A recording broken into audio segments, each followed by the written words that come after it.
Good morning. Today we're going to be talking about the idea of jump and your life will appear. So I'm curious, where do you secretly desire to have significant change in your life, but yet you have not been willing or even to admit to yourself that you want that change? Well, that is what we're going to be talking about today, about how when we become willing to admit the changes that we desire, that are the deep desires of our heart, and we take jumps. One, what does that jump look like?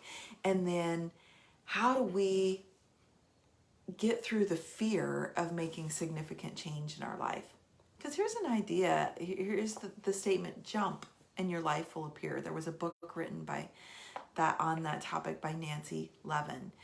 And it's the idea that when you have the courage to walk forward and take action to make those things happen, that life rises up and unfolds and everything falls in place for you to go. But when you just stay in that position of doubt or not even acknowledging what it is that you want or need in your life, then we stay playing small and we stay always lacking that internal confidence that we can do something different.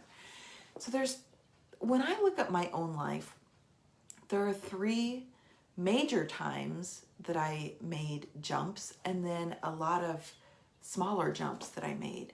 So when I was 15, my family made a big jump to leave a extreme religious group that we were part of, and that meant being shunned by all of our family and friends.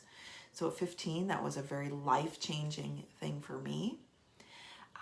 Then after 17 years of marriage, when I really finally admitted to myself that it was not a healthy place for myself or my kids or even my former partner anymore, I made that decision, that leap into the unknown of going through divorce and looking at what would life be like as a single parent and a single income earner and all of the things that go along with that. And then later on in my life, in the last year, I made the leap to leave my corporate job to go into entrepreneurship in what I knew my passion was in helping women especially, but not just women, heal from their emotional trauma and really create and take the leaps in their life that they're ready to take. So along in there, I made a lot of leaps along the way that several of them were moving from one state to another, changing careers early on in my careers, and then just having the courage to leave relationships that didn't serve me anymore, and the courage to jump in and explore new relationships that did serve me. So this idea about what is it in your life that you've been hiding from, that you know you're ready to make a jump on, but you haven't made that jump yet, or you haven't been willing or been able to find the courage to do that. There's a process when we make jumps in our life. There's 2 different extremes that people can handle a life shift by. They can wake up one day and they can say, I absolutely have to make this change in my life today. And then they kind of essentially just pull the plug or rip the Band-Aid off and jump right into it. Or there is another way to create massive jumps where we say, this is the jump I'm going to make. And then now I'm going to go through a process of planning and strategy so that I can put some details into place in order to make that leap. So 2 very different ways. They both probably have the end result of creating change. The one that wakes up just today and says, I'm going to jump and make this happen, might have a little bit more turmoil and a little bit more faith along the way. And the one who put some strategy and plan into place is going to probably see a little bit smoother transition, a few more details in place. Neither one is necessarily right or wrong, but it's what has to be, what you know is going to work for you in that position. But here's what I encourage. Leaps, we often don't make leaps in our life because they look too gigantic. So, you look at the Eiffel Tower behind me today. I wish I was actually in front of the Eiffel Tower, but I'm actually just in front of a backdrop of the Eiffel Tower. But if I looked at the Eiffel Tower and said, how am I ever going to build an Eiffel Tower sized dream in my life?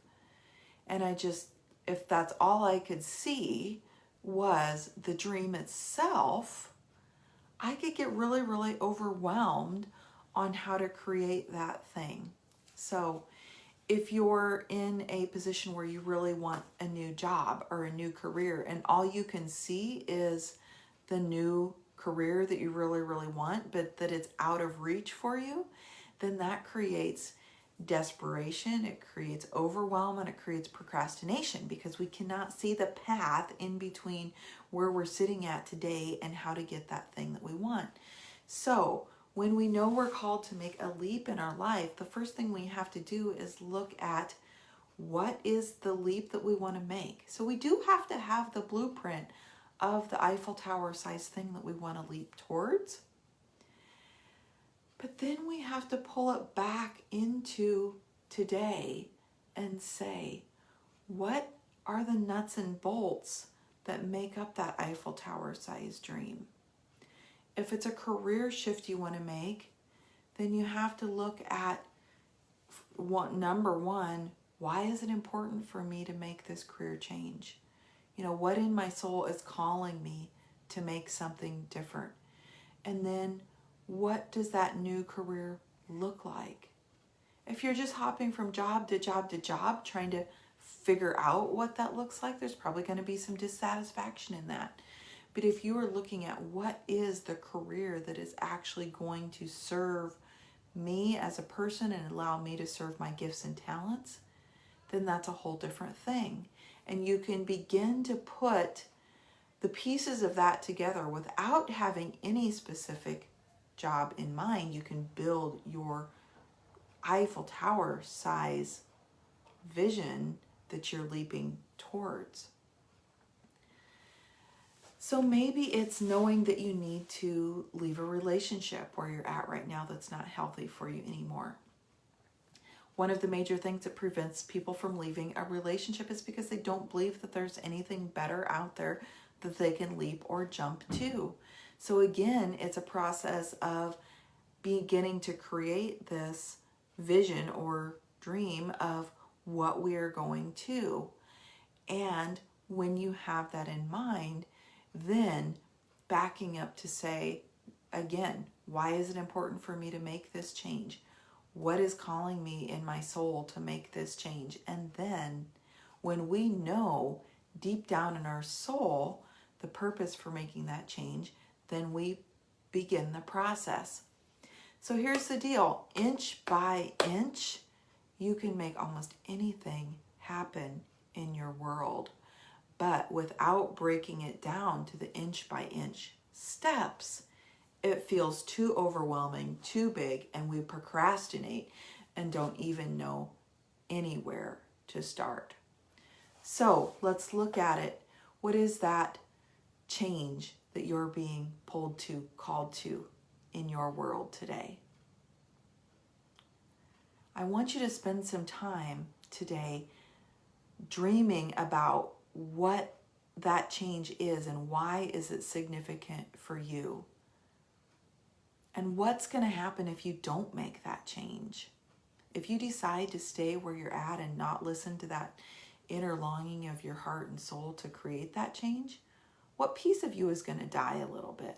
What piece of you is going to not trust you anymore?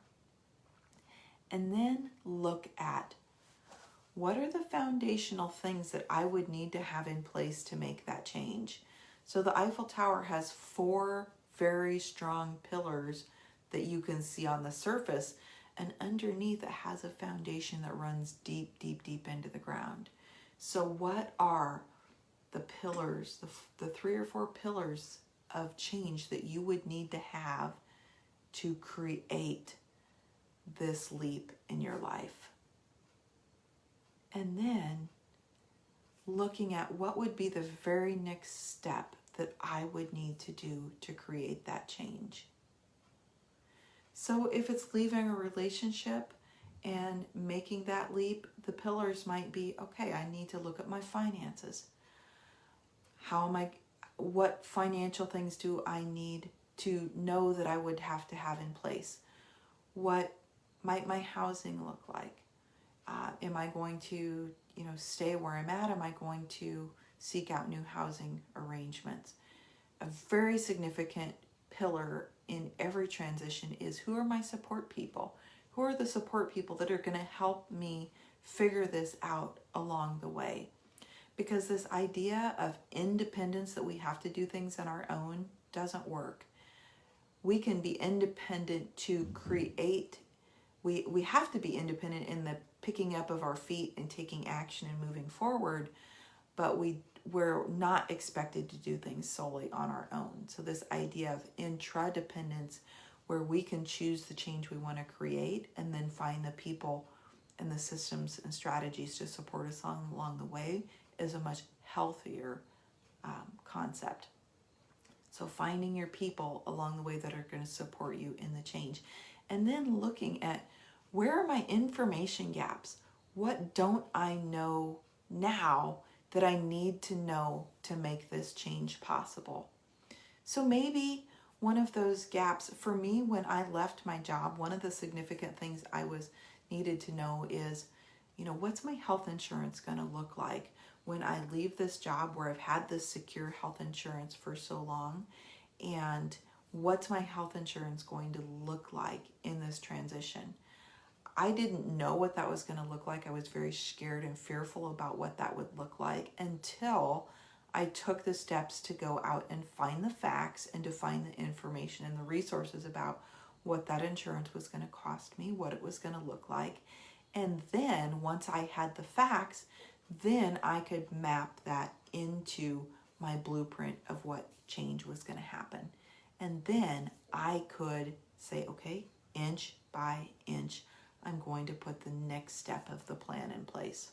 So here's the thing. If your heart is calling you to jump into a change and you're not doing it, you're not honoring your soul. And the more you don't honor that calling, the more discontent you're going to be, the more intensified that situation is going to be. And you risk reaching a point of non-action where your soul gives up and says, okay, she's never going to do this, so I'm just going to settle with being in this non-action space. And let me tell you, when you refuse to take action towards the things that you know in your soul you need to, that is when we have depression, anxiety, misery, weight gain, our finances spiral out of control, because we're in this space of no hope.